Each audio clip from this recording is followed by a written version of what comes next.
Okay, so I'm getting ready to go on vacation tomorrow morning for a few days, and I thought I would talk a little bit about how when you have a chronic illness, especially something like Ehlers-Danlos and bronchiectasis, um, packing for vacation is not straightforward like most people. You grab your clothes, you grab your toiletries, your camera, whatever. Um, I pack a lot more than just that. And if I forget something, it can be very serious, and it could be the end of vacation because that means we have to go home. So,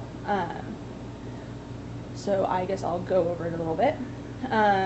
So of course, you have clothes just like always, and let's see, med bag.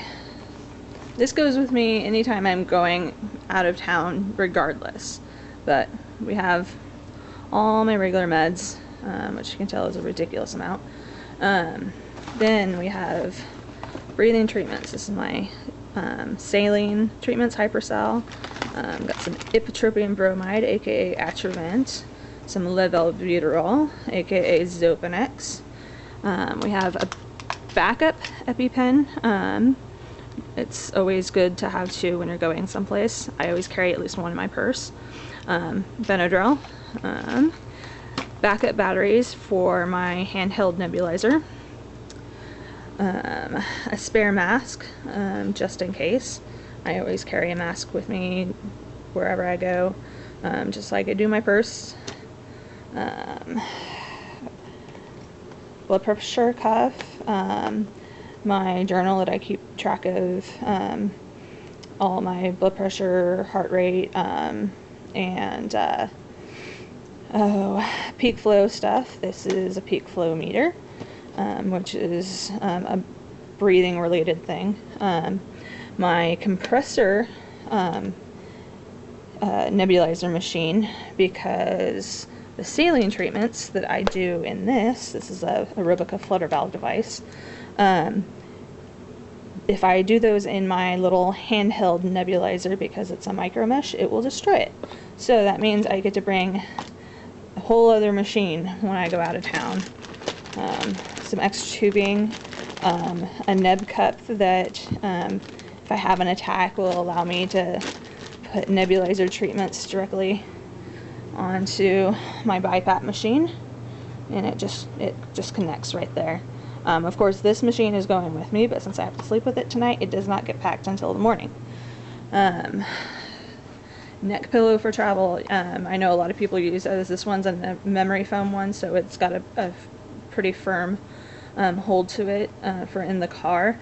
If we do a lot of like traffic stop-start, that's really hard on my neck. Or of course, if I do fall asleep, I can't just have my neck hanging off to the side because it does damage, and it will be very painful when I wake up. Knee braces, fun stuff. Of course, I'm wearing my wrist braces and my silver ring splints. And so then, in my van, I have my manual wheelchair, which I've been having to use lately anytime I walk more than a short distance. So Forrest has been pulling me in that. And let's see what else.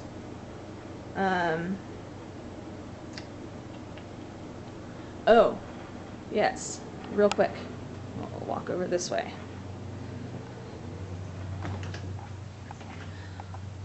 So not only do we have to pack stuff, to wear and all that stuff like normal people do, but we have to take precautions with what we pack to eat and drink. So I follow a gluten-free diet. I know some people are celiac and whatnot. I am not celiac. I do it because it helps lower my pain level. Gluten can cause inflammation. It helps lower my pain level, and I just feel really just full when I eat gluten, and I already feel enough on my own so I don't need to add that kind of stuff to my diet. So we have lots of gluten-free options in here. Of course, coffee. Here we have olives. With my pots, salty stuff is very important. You saw pretzels in there and stuff too. Always have to have a salty snack available. Also, we always have plenty of Gatorade. Yeah, this will be going with me as well. And I think for the most part that is it.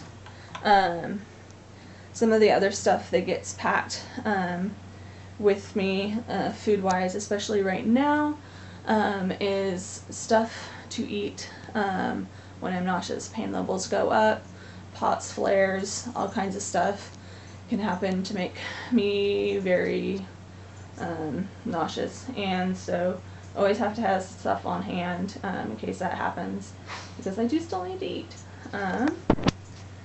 So I think that covers most of it. Oops, almost dropped a hammer.